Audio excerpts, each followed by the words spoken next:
The sun hung like a copper coin over the Calloway ranch, casting long shadows across the weathered fence posts that stretched toward the horizon. Martha Calloway stood on her porch, calloused hands gripping a cup of coffee gone cold hours ago, watching the cattle move lazily through the pasture where her son Thomas once rode.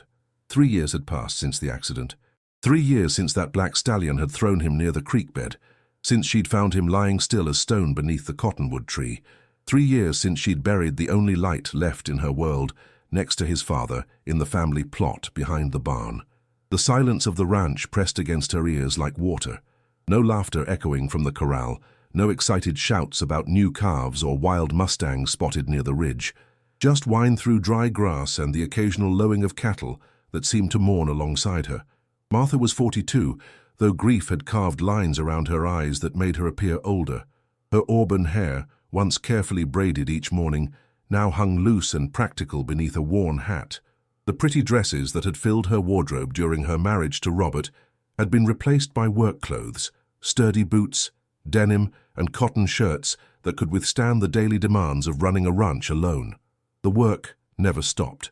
Cattle needed water, fences needed mending, and the land demanded constant attention.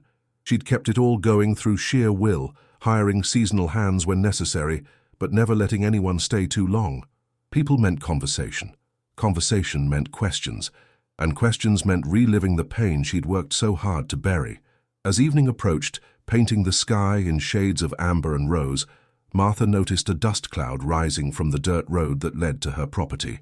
She squinted, shielding her eyes from the dying sun. 2 figures on horseback emerged from the haze, a man and what appeared to be a child. Strangers were rare in this part of Montana. The nearest town, Cedar Ridge, was 20 miles south, and most folks had no reason to venture this far into ranch country unless they were lost or looking for work. Martha set down her coffee cup and stepped off the porch, her hand instinctively moving to the rifle she kept by the door. The riders approached slowly, their horses' hooves raising small clouds of dust with each step. The man sat tall in his saddle, his face shadowed by a wide-brimmed hat. Dark hair touched his collar, and even from a distance Martha could see the careful way he held himself, like someone who'd learned to read trouble before it found him. Beside him rode a boy, small and thin, perched on a paint horse that seemed too large for his frame. The child's clothes were dusty and worn, his feet bare in the stirrups.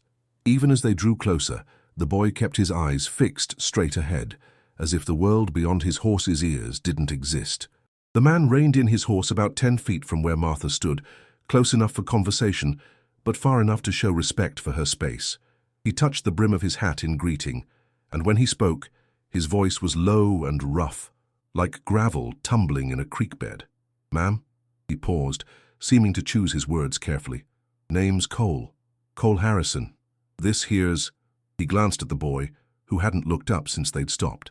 "Well, we just call him Kid." Martha studied them both. The man's clothes were well worn but clean, his horse properly cared for despite the dust of long travel.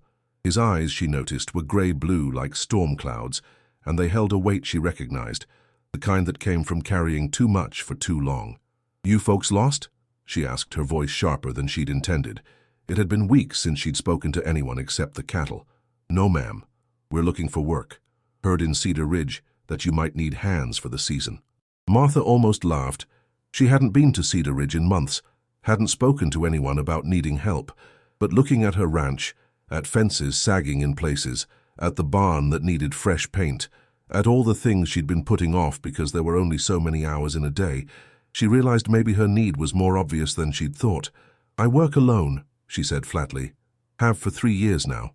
Cole nodded, as if he'd expected this answer. "Understand that, ma'am. We're not looking for permanent, just honest work for honest pay. Good with cattle, better with fences. Kid here's small, but he's handy with horses."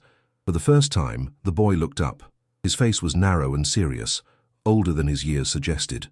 Dark eyes met Martha's for just a moment before he looked away again, but in that brief glance, she saw something that made her chest tighten. A familiar emptiness, a hollow place where words used to live. The practical part of her mind catalogued what she saw: 2 more mouths to feed, complications she didn't need, people asking questions about her business. But another part, a part she'd tried to silence, noticed the way the boy's small hands gentled his horse, The careful distance the man maintained, the fact that neither of them had pushed when she'd said no. "Where you folks headed?" she found herself asking. "Wherever the work is," Cole replied simply. "We travel light, don't need much. Just a place to rest the horses and maybe some grub in exchange for an honest day's work." The sun was sinking lower now, and Martha could feel the temperature beginning to drop. Nights in Montana could turn cold even in summer, and despite her wariness, she couldn't quite bring herself to send a child out into the approaching darkness. "You can water your horses at the trough," she said finally, nodding toward the barn. "There's hay in the loft. You can make camp by the creek tonight, but come morning I expect you to move on." Cole touched his hat again. "Obliged, ma'am." As they rode toward the barn, Martha watched the way the man stayed close to the boy without crowding him, the way he spoke softly to the horses as he dismounted. There was a gentleness about him that contrasted with his weathered appearance, a kindness in the way he helped the child down from his horse that spoke of someone who understood fragile things. She turned back toward the house, telling herself she was just being decent, that any rancher would offer water to travelers, but as she climbed the porch steps, she found herself listening for voices from the direction of the barn, and when she heard only the soft sounds of horses being tended and gear being settled, she felt an odd mixture of relief and disappointment. That night, Martha lay in her bed listening to the sounds of the ranch, sounds that had become as familiar as her own breathing. But tonight, there was something different. Somewhere near the creek, two strangers had made camp, bringing with them questions she wasn't ready to answer, and stirring feelings she'd thought were buried as deep as the graves behind her barn. Through her window, she could see the faint glow of a campfire in the distance, and for the first time in 3 years, Martha Calloway fell asleep to the knowledge that she wasn't the only soul awake under the vast Montana sky. Martha woke before dawn, as she had every day for the past 3 years. The habit was so ingrained that her body stirred automatically at the first hint of grey light creeping through her bedroom window. She dressed quickly in the dark. Boots, jeans, a flannel shirt that had once belonged to Robert, and made her way to the kitchen to start the coffee. As she stood at the window waiting for the pot to boil, she remembered the strangers camped by the creek.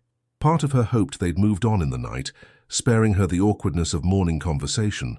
But another part, a part she didn't want to examine too closely, found herself scanning the distant tree line for signs of smoke from their camp. The coffee was strong and black, the way she'd learned to drink it during the long nights after Thomas died, when sleep came hard and dawn seemed too far away. She carried her cup to the porch and settled into the old rocking chair that had been Robert's favorite spot for watching the sunrise. The ranch spread out before her in the pale morning light, 1,000 acres of rolling grassland bordered by pine-covered hills.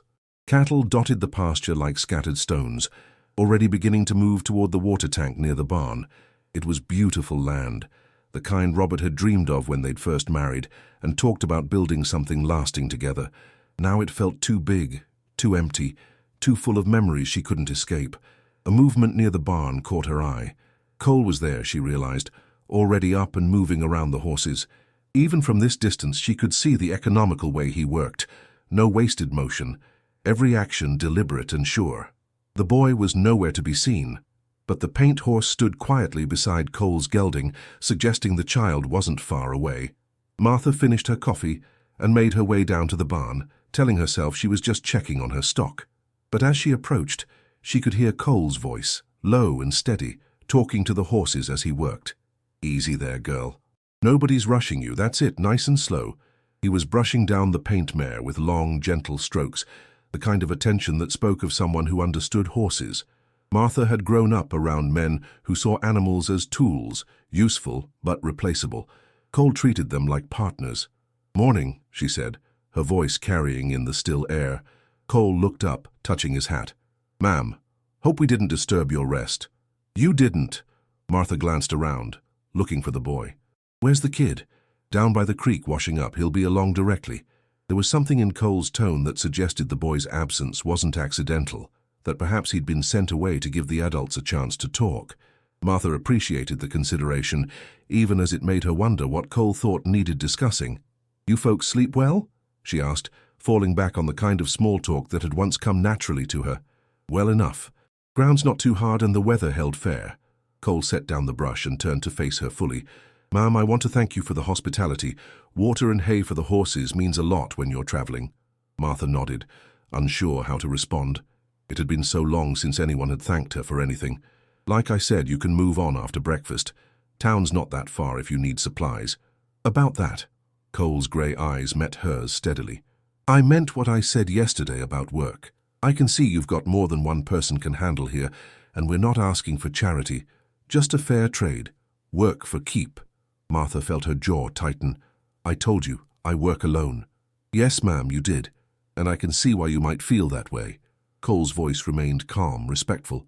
But that fence line by the north pastures got holes big enough for a calf to wander through. And your barn roof's got loose shingles that'll let in rain come the next storm. The accuracy of his observations irritated her. She'd been putting off those repairs for weeks, telling herself she'd get to them when she had time. But time was like water on this ranch. It seemed abundant until you tried to hold on to it.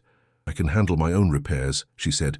I'm sure you can, but that doesn't mean you have to. Before Martha could respond, the boy appeared around the corner of the barn. His dark hair was damp from washing, and he moved with the careful quietness of someone who'd learned not to draw attention to himself. He glanced at Martha briefly, then went to stand beside Cole, close enough for protection, but not so close as to crowd. This is the lady I told you about, Cole said gently to the boy. Mrs. Calloway. She owns this ranch. The boy nodded politely but didn't speak.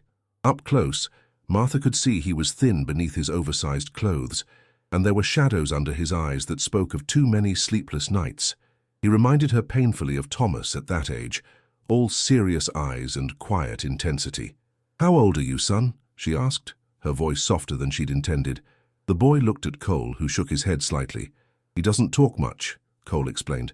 We reckon he's about 10, maybe 11. Hard to say for certain. Something in the way he said it made Martha suspect there was more to the story, that the boy's silence wasn't just shyness, but something deeper, more complicated. She found herself studying his face, looking for clues about where he'd come from and how he'd ended up traveling with a man who clearly wasn't his father. Well, she said finally, I suppose I should fix some breakfast before you folks head out. That's kind of you, ma'am, but we've got provisions, Cole said. Don't want to be a burden. It's no burden. The words came out before Martha could stop them, surprising her as much as they seemed to surprise Cole. I mean, I'm cooking anyway. Might as well make enough for 3. Back in the kitchen, Martha found herself making biscuits for the first time in months. Usually she got by on coffee and whatever simple meal she could throw together quickly. But having guests, even temporary ones, seemed to call for something more substantial. As she worked, she could see Cole and the boy through the window, moving around the barnyard with the kind of comfortable familiarity that spoke of long partnership. Cole was showing the boy something about the horse's hoof. Both of them crouched down beside the animal. The boy nodded seriously, then tried to mimic Cole's movements. It was such a normal scene, a man teaching a child, sharing knowledge the way fathers did with sons. But it made Martha's chest ache with a familiar pain. Thomas had been about that age when Robert died, and she'd watched him struggle to learn the things his father would have taught him. She'd done her best, but there were some lessons that needed a man's hand. When breakfast was ready, she called them in. They came quietly, Cole helping the boy wash his hands at the basin by the back door before they sat at the kitchen table that had been too big for one person for far too long. This is mighty fine, ma'am, Cole said after his first bite of biscuit. Been a while since we had a proper cooked meal. The boy ate steadily but carefully, as if he wasn't quite sure the food wouldn't disappear. Martha found herself putting extra bacon on his plate, remembering how Thomas had always been hungry at that age, growing so fast his clothes couldn't keep up. Where are you folks from? She asked, then immediately regretted the question. She didn't want to invite questions about her own past. Originally Texas, Cole said easily, but we've been traveling for a while now, following work mostly. And the boy? Cole's eyes flicked to the child, who had gone very still. Found him about 6 months ago near the border. Alone, nobody around to claim him, and he wasn't talking then either. Couldn't just leave him. The simple words carried a weight of implication. Martha had heard stories about children found wandering near the Mexican border, orphaned by violence, separated from families, sometimes the only survivors of tragedies too terrible to speak of. The boy's silence suddenly made more sense. Have you tried to find his people? She asked quietly. Spent weeks asking around. Posted notices in every town between here and El Paso. Nobody's come forward. Cole's voice was matter-of-fact, but Martha could hear the underlying sadness. "Figure whoever he was with is either gone or can't come looking, so he stays with me." The boy finished his breakfast and looked at Cole, who nodded. "You can go check on the horses," Cole said gently. "Stay where I can see you." After the boy left, Cole turned back to Martha. "I know what you're thinking. A drifter with a kid he can't account for doesn't look good. But I swear to you, ma'am, that boy is safe with me. Safer than he was wherever he came from." Martha believed him. There was something in Cole's manner with the child, a protective gentleness that couldn't be faked. She'd seen how the boy stayed close to him, the way children did with adults they trusted completely. "I wasn't questioning that," she said. "I was thinking how hard it must be taking care of a child on the road." "It is," Cole admitted. "That's part of why I'm asking for work. Kid needs stability, needs to stay in one place long enough to maybe start healing. And you need help, whether you want to admit it or not." Martha stood and began clearing the dishes, using the familiar motion to buy herself time to think. The practical part of her mind was already calculating. 2 extra people meant more food, more complications, more risk of getting attached to something she might lose. But the boy's serious eyes haunted her, and the quiet competence she'd seen in Cole was undeniably appealing. "1 week," she heard herself saying. "You can stay 1 week. Work for room and board. After that we'll see." Cole's face didn't change, but something in his posture relaxed slightly. "That's fair. More than fair. You won't regret it, Mrs. Calloway." As Martha watched him walk back toward the barn, calling softly to the boy who immediately appeared at his side, she wondered if she already did. By the 3rd day, Martha had to admit that Cole knew his way around a ranch. She'd watched him work from a distance, expecting to find fault, to justify her decision to let them stay only temporarily. Instead, she found herself impressed, despite her reservations. The north fence that had been sagging for months was now tight and secure. Cole had worked methodically, the boy helping by handing him tools and holding posts steady. They moved together with an easy rhythm, communicating more through glances and gestures than words. Martha approached them as they finished replacing a rotted post near the creek. The boy was digging holes with a determination that seemed too old for his small frame, sweat beading on his forehead despite the cool morning air. "You don't have to work him so hard," she said to Cole, nodding toward the child. Cole straightened, wiping his hands on his jeans. "He wants to help, gives him purpose, makes him feel useful. Sometimes that's what a person needs most." The boy looked up at them, dirt smudged on his cheek, and for a moment Martha saw something familiar in his expression, the same stubborn pride Thomas had shown when he insisted on doing grown-up work. The similarity made her chest tight. "Kids got good hands," Cole continued. "Natural feel for the work. Watch this." He picked up a piece of wire that had been giving them trouble, tangled and kinked. "Show Mrs. Calloway how you straighten wire." The boy took the wire carefully, his small fingers working with surprising skill to smooth out the kinks. His movements were patient, methodical, and when he handed it back, the wire was perfectly straight. "That's very good," Martha said, meaning it. "Where did you learn that?" The boy glanced at Cole, who nodded encouragingly. For a moment, it seemed like the child might speak. His lips parted slightly, and Martha held her breath. But then he simply shrugged and looked away, the moment passing like morning mist. "He's been watching, learning," Cole said gently. "Got an eye for detail that most grown men don't have." That afternoon, Martha found herself working alongside them instead of watching from afar. She told herself it was just practical. 3 people could cover more ground than 2. But the truth was, she'd forgotten what it felt like to work with a team, to have the burden of the ranch shared, even temporarily. They were mending a section of fence near the old oak tree when the boy suddenly went rigid.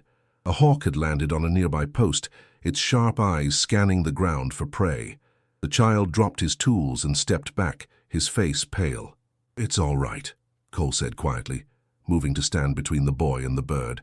"Just hunting mice. Won't hurt you." But the boy shook his head frantically, backing further away. His breathing had become rapid and shallow, and Martha recognized the signs of pure panic. "Hey," she said softly, crouching down to the boy's level. "Look at me. Just look at me." Dark eyes met hers, wide with terror that seemed far too large for such a small face. Martha remembered Thomas having nightmares after Robert died, how nothing would calm him except her voice and presence. "That's just old Red," she said, nodding toward the hawk. "He's been hunting these fields for years, more scared of us than we are of him. See how he keeps one eye on us, ready to fly away." The boy's breathing began to slow as he followed her gaze. The hawk, as if sensing their attention, spread its wings and took flight, disappearing over the tree line. "Bad memories," Cole explained quietly. "Something about birds of prey sets him off. We think maybe he saw things he shouldn't have seen." Martha nodded, understanding more than she wanted to. Violence often came from the sky in border country, buzzards marking places where terrible things had happened. A child who'd survived whatever had befallen his family would carry those images forever. "Thomas used to be afraid of storms," she found herself saying. "After his father died, the thunder reminded him of the gunshot that spooked the horse." She looked at the boy, who was listening intently. "Fear's just memory trying to protect you. Sometimes it helps, sometimes it doesn't know when to quit." That evening Martha cooked a proper supper. Pot roast with vegetables from her garden, cornbread and apple pie made from fruit she'd preserved the previous fall. She told herself it was just good sense to feed workers well, but the truth was, she'd forgotten how good it felt to cook for people who appreciated it. "This is the finest meal I've had in years," Cole said, and the genuine gratitude in his voice made Martha's cheeks warm. The boy ate slowly, savoring each bite. When he finished, he looked at Martha and very carefully mouthed the words, "Thank you." It was the closest he'd come to speaking since they'd arrived. "You're welcome," Martha replied, her voice gentler than it had been in years. After supper, they sat on the porch as the sun set. Cole whittled a piece of wood while the boy watched, fascinated by the way the man's knife carved delicate curls from the pine. Martha rocked slowly in her chair, surprised by how natural this felt, how right it seemed to have voices and presence filling the empty spaces of her evening. "What are you making?" she asked Cole. "Horse," he said simply, holding up the emerging figure. "Kid likes horses. Thought he might want something to keep." The boy's eyes lit up and he leaned closer to watch Cole work. For the first time since they'd arrived, Martha saw him smile, just a small curve of his lips, but genuine joy nonetheless. "He's lucky to have you," Martha said quietly. Cole's hands stilled for a moment. "Other way around, I think. Kid saved me as much as I saved him. Gives a man purpose having someone to look after." As the stars began to appear, Martha found herself reluctant to end the evening. The companionable silence, broken only by the soft sound of Cole's knife and the boy's quiet breathing, felt like something she'd lost and forgotten she missed. "Cole," she said as they prepared to say goodnight. "Tomorrow, if you want, you could start on the barn roof. Weather's supposed to turn next week." It was as close as she could come to saying they could stay beyond the original week. Cole understood, touching his hat in acknowledgement. "Obliged, Mrs. Calloway. We'll take good care of it." That night Martha lay in bed listening to the familiar sounds of her ranch, but now they included the soft murmur of voices from the camp by the creek. For the first time in 3 years, the silence didn't feel quite so heavy, and the darkness didn't seem quite so deep. 2 weeks had passed since Martha first said they could stay 1 week, and nobody mentioned leaving anymore. The barn roof was fixed, the fences mended, and the ranch looked better than it had since Robert died. But more than that, something fundamental had shifted in the rhythm of daily life. Martha woke each morning to the sound of Cole moving around the barn, talking quietly to the horses. The boy would appear for breakfast, hair damp from washing at the creek, and sit at the kitchen table that no longer felt too big. They developed routines without discussing them. Cole taking care of the heavy repairs, Martha managing the cattle and the books, and the boy helping wherever he was needed. The carved wooden horse Cole had made sat on the windowsill in the boy's makeshift room in the barn loft. Martha had offered him Thomas's old room in the house, but he'd shaken his head, preferring to stay close to Cole and the horses. She understood. Trust, once broken, took time to rebuild. On a crisp October morning, Martha was hanging laundry when she heard shouting from the north pasture. Her blood chilled. It sounded like someone in trouble. She dropped the wet sheet and ran toward the sound, her heart hammering against her ribs. She found Cole at the bottom of a steep ravine, his leg bent at an unnatural angle. His horse stood at the top, reins trailing, and the boy was sliding down the rocky slope with a rope in his hands. "Stepped in a prairie dog hole," Cole called up, his voice tight with pain. "Horse threw me pretty good." Martha grabbed the rope and helped pull, but Cole was a big man and the angle was wrong. The boy looked up at her with desperate eyes, and she could see he was thinking the same thing she was. They needed help and the nearest neighbor was miles away. "We'll get you out," she told Cole, trying to keep her voice steady. "Just hold on." It took them an hour of careful work, using the horse and a system of ropes to create a makeshift pulley. When they finally got Cole to level ground, his face was grey with pain and exhaustion. "Legs broke," he said simply. "Going to need a doctor." The ride to town was the longest 20 miles of Martha's life. Cole rode behind her on her horse, barely conscious, while the boy followed on Cole's gelding. Every jolt made Cole gasp, and Martha found herself praying to a God she hadn't spoken to since Thomas died. Dr. Morrison in Cedar Ridge was old, but skilled. He set the leg with the boy holding Cole's hand, and Martha pacing the small office like a caged wolf. When it was done, the doctor delivered his verdict. "Bones broke clean, but it should heal straight if he stays off it for 6 weeks. No riding, no heavy work. Complete rest." 6 weeks. Martha's mind raced with the implications. Cole couldn't travel with a broken leg, couldn't work, couldn't earn his keep. Any reasonable person would see them settled somewhere and move on. But looking at the boy's face, the naked terror that he was about to lose the only family he had, Martha knew what she had to do. "You'll stay at the ranch," she said firmly, "both of you, until Cole's healed proper." That night, she helped Cole up to Thomas's room, the room she'd kept closed for 3 years. It felt right somehow, having it lived in again. The boy insisted on sleeping on the floor beside the bed, and Martha didn't have the heart to argue. The next few weeks changed everything. With Cole laid up, Martha and the boy had to work together more closely. She taught him to milk the cow, to gather eggs, to read the signs that meant weather was coming. He taught her Cole's system for organizing tools, his method for calming spooked cattle. Most importantly, they learned to communicate. The boy had developed an elaborate system of gestures and expressions that Martha gradually came to understand. He was bright, curious, and funny when he forgot to be afraid.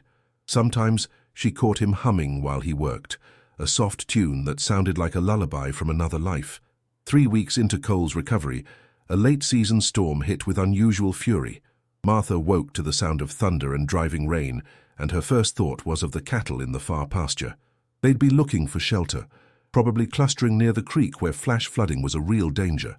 She dressed quickly and headed for the door, but the boy was already there, slicker and hat in hand. He pointed toward the pasture and nodded firmly. He was coming with her.